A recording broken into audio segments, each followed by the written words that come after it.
From Pacifica, this is Democracy Now! Oh, they were totally shocked. He's never said anything antagonistic about Muslims. He's never said anything antagonistic about Middle Eastern individuals. He's, in general, been very mild-mannered, so they were very shocked by this. A prominent Seattle defense attorney who's representing the U.S. soldier at the center of the massacre that killed 16 unarmed Afghan civilians. But not everyone is surprised. We'll speak with journalist Neil Shea. He just wrote a piece called Afghanistan, A Gathering Menace. Traveling with U.S. troops gives insights into the recent massacre. And we'll speak with Rangina Hamidi, president of Kandahar Treasure, the first woman-run business in Kandahar. Then Mind Zone, therapists behind the front lines. One of the unique challenges to being a mental health provider in the military has to do with a question I think probably all of us ask ourselves at some point. Should I have sent this soldier back to their unit? Or should I have worked harder to get them evacuated from the theater? And we have these competing missions. We'll speak with Jan Haken. She's a psychologist and filmmaker who is embedded with military therapists through training at Joint Base Lewis McChord, where the alleged assassin is from, and then went with them to Afghanistan. And then we'll speak with Peter Van Buren, a longtime State Department employee about to be fired. The State Department is very much like the mafia in the sense that they don't like you to talk about the family outside the family. And what my book did was expose some of the failings of State Department leadership from the highest levels down to the levels where I worked that contributed to the lack of success in Iraq. Peter Van Buren has written the book, We Meant Well, How I Helped Lose the Battle for the Hearts and Minds of the People of Iraq. All that and more coming up. Welcome to Democracy Now!, democracynow.org, The War and Peace Report. I'm Amy Goodman. More details have emerged about the U.S. soldier accused in the massacre of 16 Afghan villagers. A U.S. official told the New York Times the soldier had been drinking alcohol and suffering stress related to his fourth military deployment. The military is reportedly preparing to bring the soldier back to the United States for military detention at Fort Leavenworth, Kansas, just days after moving him to Kuwait. A prominent Seattle-based attorney emerged Thursday to announce he'll defend the soldier. John Henry Brown has represented clients, including the notorious serial killer Ted Bundy. In comments to journalists, Brown spoke of the soldier's multiple deployments and his family's reaction to the charges. He was told that he was not going to be redeployed. And the family was counting on him not being redeployed. And so he and the family were told that his tours in the Middle East were over, and then literally overnight that changed. So I think that it would be fair to say that he and the family were not happy that he was going back. Oh, they were totally shocked. He's never said anything antagonistic about Muslims. He's never said anything antagonistic about Middle Eastern individuals. He's, in general, been very mild-mannered, so they were very shocked by this. Afghan President Hamid Karzai is set to meet today with the families of the 16 civilians killed in the massacre. On Thursday, Karzai called on U.S. troops to withdraw from Afghan villages. Meanwhile, the Taliban has announced they're suspending peace talks with the U.S., accusing the U.S. of changing a list of demands required for dialogue. We'll have more on Afghanistan after the headlines. Syrian human rights groups are claiming at least 45 civilians have been killed in government attacks in the northern province of Idlib. The Syrian Observatory for Human Rights says more than half the victims' bodies were found with their hands tied behind their backs. Syrian opposition activists are holding new protests today to condemn the regime of Bashar al-Assad and call for greater international help. Speaking for UN Secretary General Ban Ki-moon, a UN spokesperson condemned the Syrian crackdown. Over 8,000 people are dead as a result of the government's decision to choose violent repression over peaceful political dialogue and genuine change. It is urgent to break the cycle of violence, stop military operations against civilians, and prevent a further militarization of the conflict in Syria. The status quo in Syria is indefensible. The global electronic payment system SWIFT has announced it's cutting ties to Iranian banks boycotted under European Union sanctions. European countries sanctioned Iranian banks earlier this year in a stated bid to pressure Iran over its alleged nuclear activities. Meanwhile, in Washington, State Department spokesperson Victoria Nuland denied reports the U.S. has issued new warnings to Iran through Russia. The Secretary did not send a warning to the Iranians through Foreign Minister Lavrov. The conversation that they had on Iran centered around ensuring that these talks, as they start, are structured in a way that they bring substantive results, that they can't be used for stalling, and that they can't be used for covering continuing activity. But would you? The New York Times is reporting the Obama administration plans to resume military aid to Egypt despite concerns over human rights abuses under the country's military government. The move would avert a new congressional provision that ties military assistance to the protection of basic freedoms. Secretary of State Hillary Clinton is expected to waive the requirement early next week on national security grounds.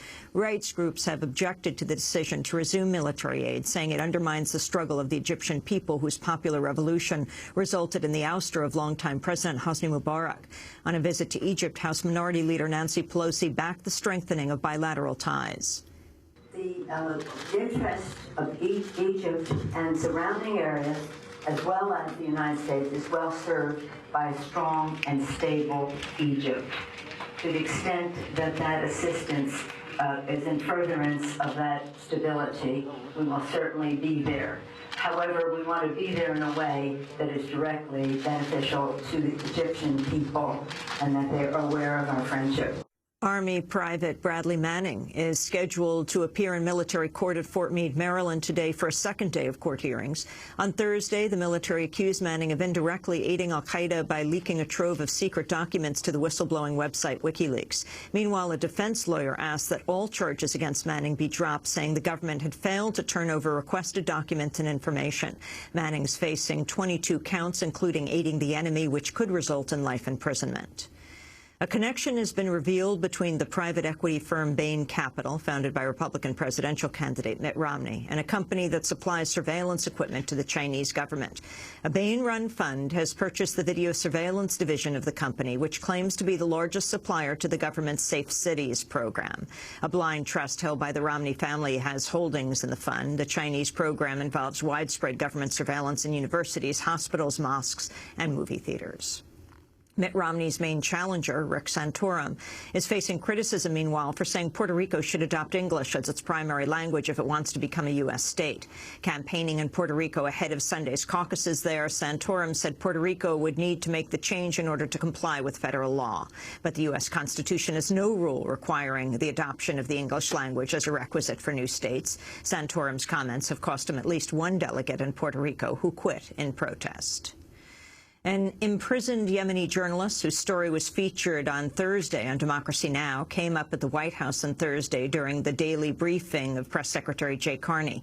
Speaking to Democracy Now!, independent journalist Jeremy Scahill described the plight of Abdullah Haidar Shaya, who exposed how the U.S. was behind a 2009 bombing in Yemen that killed 14 women and 21 children. Shaya was sentenced to prison last year and has apparently been kept behind bars under pressure from President Obama. You have major human rights organizations, Human Rights Watch, Amnesty International. You have every legal and human rights organization in Yemen. You have very prominent foreign correspondents who've spoken out on this case, some of whom knew Abdullah Haidar Shaya. So they're on one side of it, condemning his trial as a sham, talking about who he actually was as a journalist. And on the other side of it, you have the dictatorship of Ali Abdullah Saleh, a specialized criminal tribunal set up to go after journalists, and the White House. And so President Obama is the single person keeping that man in prison right now, because even the dictator, Ali Abdullah Saleh, was prepared to release him. And it was a phone call, not from one of Obama's people, from Obama himself, that kept him in prison. That was journalist Jeremy Scahill speaking on Democracy Now! Thursday. Later in the day, White House Press Secretary Jay Carney was questioned about the case. There's been some press notice to a Yemeni journalist who's been detained. President Obama, when he spoke with President Saleh more than a year ago, it was actually mentioned in the readout that the president expressed concern over the release of, I know I'm going to botch the pronunciation of his name, but Abdullah al-Shai, who'd been sentenced to 5 years in prison for his association with AQAP. There have been journalistic organizations, international ones, who have protested his detention and expressed curiosity, if not outrage, that President Obama would be involving himself in the detention of a journalist. Can you tell us anything about why President Obama thinks that this man, apparently thinks that this man is a threat? I appreciate the question, Jake, but I will have to take it because I don't have any information on it, but I'll get back to you. A federal appeals court appears to be on the verge of throwing out a lower court's rejection of a proposed $285 million settlement between Citigroup and the Securities and Exchange Commission over Citigroup's sale of toxic mortgage debt. In a major decision last year, U.S. District Court Judge Jed Rakoff said the proposed settlement was neither reasonable nor fair nor adequate nor in the public interest and pocket change to any entity as large as Citigroup. The SEC had accused Citigroup of selling $1 billion of deceptive mortgage-backed securities in 2007, just as the nation's housing bubble was about to burst. Citigroup made $160 million in profits on the transaction, while investors lost $700 million. Rakoff's decision stood to have a major impact on how the SEC settles cases with major banks. But on Thursday, the Second U.S. Circuit Court of Appeals criticized his decision, saying there is, quote, no reason to doubt that the settlement's in the public interest. Dozens of people rallied in New York Thursday to protest Bank of America for its foreclosure practices and billions in government aid. At least 3 people were arrested after demonstrating at a Bank of America branch. The message today was very simple. Bank of America is a criminal institution that has stolen $230 billion in bailout money alone from the American people. They've stolen our homes, they steal from taxpayers, and they kill the environment. So today we took our homes to Bank of America. We're starting a campaign to break up the bank, to end the Bank of America Corporation, to take its assets and redistribute them to institutions that will be accountable to the American people. Because it's our money, right? It's our trillions of dollars that they've been using to fly on jets, to buy their houses while they kick us out of ours. So we're going to take our money and we're going to put it in institutions that do things that are good for our people and not institutions that hurt, destroy, and rob from our people. Occupy Wall Street members have organized the so-called Fight Back action to continue through May. Former Illinois Governor Rod Blagojevich has begun serving a 14-year sentence in a Colorado federal prison. Blagojevich was convicted last year on a number of corruption charges, including trying to sell or trade President Obama's old U.S. Senate seat and attempting to shake down executives for campaign cash. The FBI has arrested a Pennsylvania man outside of Pittsburgh just days after he publicly claimed he was being entrapped by government informants. Khalifa al-Aqili, a convert to Islam, was arrested on a firearm violation. He's scheduled to appear in court today. On Sunday, he posted a Facebook message accusing a government informant named Shahed Hussein of attempting to entrap him earlier this year. Mother Jones magazine recently described Hussein as an FBI super informant for playing a key role in the terror prosecutions of the Newburgh Four and Albany cleric Yassin Aref. 2 Democratic senators are slamming the government's secret interpretation of its surveillance powers under the U.S. Patriot Act.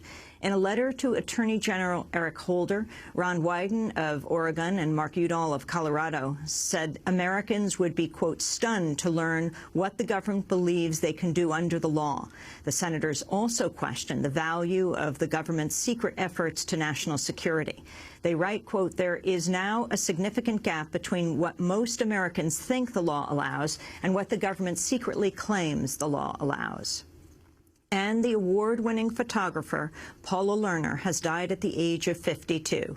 Lerner was the principal photographer for the Emmy Award-winning project Behind the Veil, an intimate journey into the lives of Kandahar's women featuring photography. In 2009, she provided photographs to Democracy Now!